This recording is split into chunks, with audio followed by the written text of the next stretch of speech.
da paz. Consagramos formalmente o Estado de Direito. São indiscutivelmente ganhos que devem nos orgulhar. Mas falta um passo determinante para desfrutarmos das nossas vitórias. A consagração de um Estado de Direito materialmente forte. Minhas senhoras e meus senhores, este é o momento em que o direito tem de triunfar. Porque só quando o direito triunfa é que as instituições são fortes. E quando as instituições são fortes é que um país prospera. Minhas senhoras e meus senhores, permitam-me ser direto. Qual é hoje a verdadeira percepção que o cidadão tem do Estado de Direito em Angola? Ou ainda sendo mais claro, o angolano acredita verdadeiramente no seu poder judicial? Acredita que ao recorrer aos tribunais terá uma decisão em tempo útil?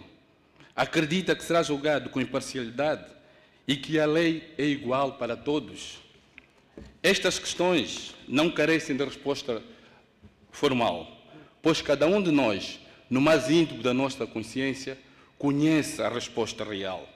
E essa resposta obriga-nos a reconhecer uma verdade inadiável. Precisamos urgentemente de resgatar a credibilidade do Poder Judicial. E essa credibilidade, caros convidados, não virá por decretos, não cairá de céu, nem nascerá de discursos. Será o resultado de uma inversão profunda, de práticas, de um abandono. O Poder Judicial enfrenta graves problemas estruturais que afetam a sua independência e eficiência, que todos bem conhecemos. Porém, há um problema gravíssimo que tem de ser encarado com frontalidade. Já o referimos o ano passado nesta ocasião e temos insistido em alertar. A corrupção se instalou no Poder Judicial. E esta corrupção é absolutamente lesiva dos interesses do país.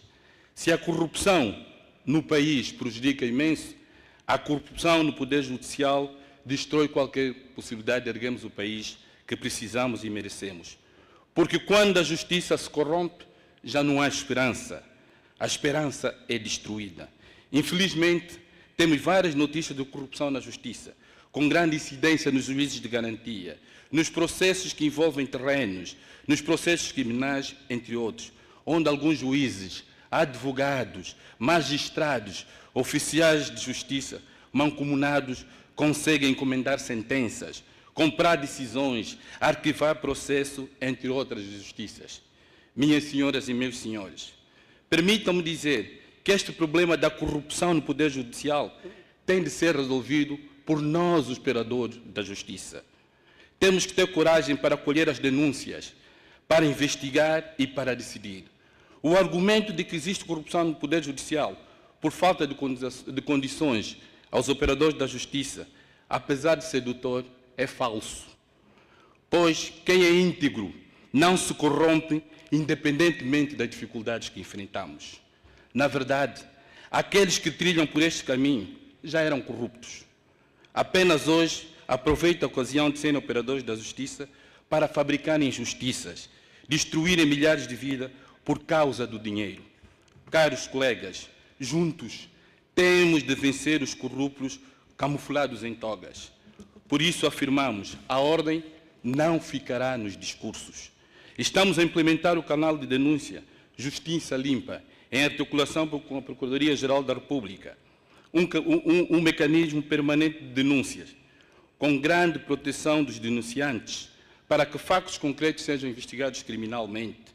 Alertamos mais uma vez, os corruptos não podem dominar a justiça. Os corruptos têm de ser banidos do Poder Judicial. Minhas senhoras e meus senhores, há uma outra realidade alarmante que exige reação enérgica de todos nós: os crimes sexuais contra as crianças. Nos últimos 3 anos, Angola registrou 9.669 casos de abuso sexual infantil. Até dezembro do ano passado, o país registrou cerca de 960 casos de abuso sexual de menores. Alertamos que estes dados tenham de fora as crianças de rua. Não são números, são vidas destruídas. Temos de encontrar mecanismos mais eficientes para combater este fenómeno que impõe em causa o futuro de Angola, pois é inadmissível, a título de exemplo, que a menina Isabel, de 6 anos, violentada na província da Lunda Norte, 3 anos depois, o processo ainda não foi julgado. Ou o caso da menina Júlia, no Cunene, de 13 anos de idade, que viu o seu predador absolvido por falta de um relatório forense para oportunamente preservar as provas do crime. É urgente implementar um programa especial, com composição multidisciplinar, juristas, sociólogos, psicólogos, com apoio financeiro do Executivo, para, entre outras, reavaliar as molduras penais aplicadas, evitar exposição indevida das vítimas, dar formação especializada aos magistrados e advogados, implementação do laboratório forense, à semelhança do que existe cá em Luanda e na província da Huila. É merecido destacar o papel que a Primeira-Dama da República tem tido neste processo de sensibilização deste mal nacional, mas o combate deve ser de todos nós. Minhas senhoras, a justiça que não protege as crianças falha na sua essência. Proteger os menores é proteger o futuro do país. Este ano, a Ordem dos Advogados de Angola completa 30 anos de existência. Durante os 30 anos, a Ordem tem sido indiscutivelmente uma instituição que cumpre os seus desígnios constitucionais, resultado do empenho e da dedicação e da visão de todos que já lideraram esta Casa.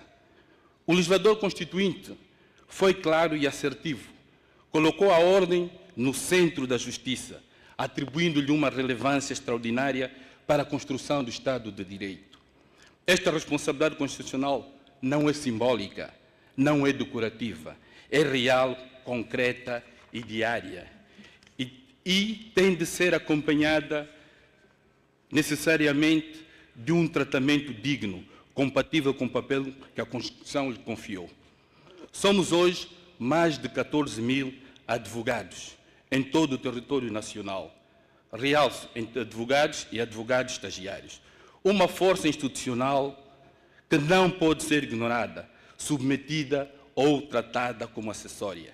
Estes profissionais estão diariamente nos tribunais, nas esquadras, nas comunidades, nas empresas, garantindo o acesso ao direito, a defesa, o contraditório, a dignidade do cidadão perante o Estado. E continuaremos firmes nesta missão, ajudando o país na construção de um Estado de Direito cada vez mais forte. Minhas senhoras e meus senhores, foi precisamente no cumprimento desta responsabilidade constitucional que se viu um dos momentos mais nobres da advocacia angolana nos últimos tempos. Mais de 500 advogados colocaram-se em regime de plantão, oferecendo o seu trabalho em nome do Estado de Direito, da defesa dos direitos fundamentais e da garantia de julgamentos justos. Foram realizados milhares de interrogatórios e julgamentos, muitos deles em finais de semana, em condições extremamente difíceis, a quando dos tumultos verificados em julho do ano passado.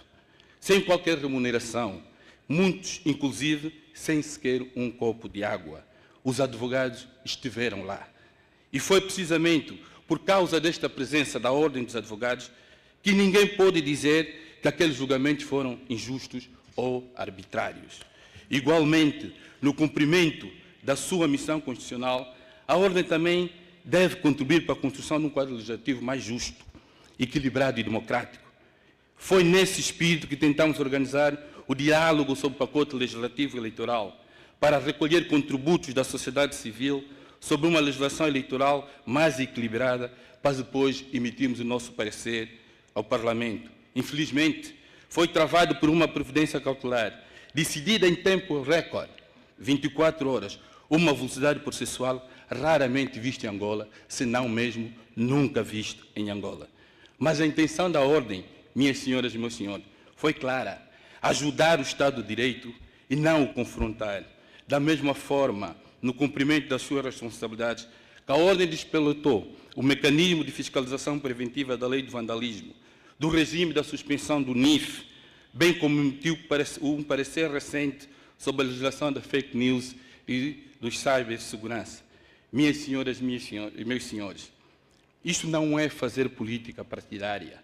Isto não é ingerência, isto é ajudar o Estado de Direito a ser melhor. Ilustres convidados, enquanto assistimos à modernização e dignificação das principais estruturas do Estado e que muito aplaudimos, a Ordem continua a remitir instalações absolutamente indignas. Todos os operadores da Justiça dispõem hoje de sedes condignas e isso nos alegra. A Ordem, porém, apesar de ser um dos pilares essenciais da administração da Justiça, funciona em espaço improvisado, em simples moradia, sem condição mínima de funcionamento institucional. Isto é inaceitável. Não estamos a falar de luxo, estamos a falar de segurança coletiva, social e institucional, pois, em algum momento da vida, todos precisamos de um advogado. Cuidar da advocacia é cuidar de nós próprios e cuidar de quem um dia será chamado a defender os nossos direitos, a proteger as nossas liberdades e a resolver os nossos litígios. É urgente inverter este quadro, porque quem abraça a Ordem dos Advogados abraça o Estado de Direito. Aproveitamos a oportunidade para agradecer algumas instituições que têm contribuído para melhorar a dignidade institucional da Ordem. É justo reconhecer o esforço do Conselho Superior de Magistratura Judicial, que, apesar das limitações financeiras, tem estado a reparar salas de advogados em tribunais. De igual modo, também é merecido o reconhecimento ao governo da Huila, Benguela e Namibe, que auxiliaram ordens locais a terem sedes mais dignas. Caros representantes do Executivo, este é o caminho, melhorarmos a nossa solidariedade institucional. Minhas senhoras e minhas senhores, tal como os magistrados, a Constituição prevê imunidade para os advogados, que são garantias para o exercício da nossa profissão e não privilégios pessoais. Mas passados mais de 16 anos, o legislador ordinário ainda não legislou sobre isto. Isto é inconstitucional. Para alertar este quadro, a Ordem submeterá a iniciativa legislativa em breve e apelamos ao Parlamento no sentido de pôr fim a essa inconstitucionalidade por omissão legislativa que já dura há quase 2 décadas. Excelentíssimos, num país onde grande parte da população é pobre, os defensores oficiosos são a porta de entrada da justiça. Logo, não podemos continuar a pagar honorários indignos. A justiça dos pobres não tem de ser uma justiça pobre. Os pobres merecem bons advogados, advogados motivados, advogados dignificados. Defender os mais desfavoráveis é das obrigações constitucionais mais relevantes de um Estado de Direito. E, abro um parêntese, é justo reconhecer que o ano passado afirmamos que, a nível da assistência judiciária, o Executivo, durante o ano todo, desembolsou apenas 35 milhões de kwanzas. Este ano, de facto, houve um esforço e já chegou a quase 300 milhões de kwanzas. Minhas senhoras e minhas senhores, termino insistindo que, das várias alterações urgentes para reforçar o poder judicial, a autonomia financeira é o pilar fundamental. Percebemos as limitações financeiras que o Executivo atravessa, porém não podemos continuar com este modelo em que os presidentes dos tribunais têm praticamente, e desculpem, mendigar junto do Executivo para verem desembolsar a sua verba. É necessário colocar na lei o dia certo em que o Executivo fica obrigado a transferir o dinheiro, pois não existe independência com dependência financeira. Também realçamos que, do ponto de vista daquilo que devem ser alterações, não podemos continuar um modelo que a mesma pessoa preside o Tribunal Supremo durante 7 anos, preside o Conselho Superior da Magistratura durante 7 anos, preside o COF da Justiça durante 7 anos. É necessário separarmos essas jurisdições. Temos um presidente diferente para o Tribunal Supremo, um presidente diferente para o COF da Justiça e, por que não, implementarmos a presidência rotativa no Tribunal Supremo. Minhas senhoras e minhas senhores, por último, ninguém está seguro em um Estado de Direito fraco. E para alterar este quadro, precisamos de todos. Por isso, contem com a Ordem dos Advogados. Contem com os advogados angolanos. Muito obrigado.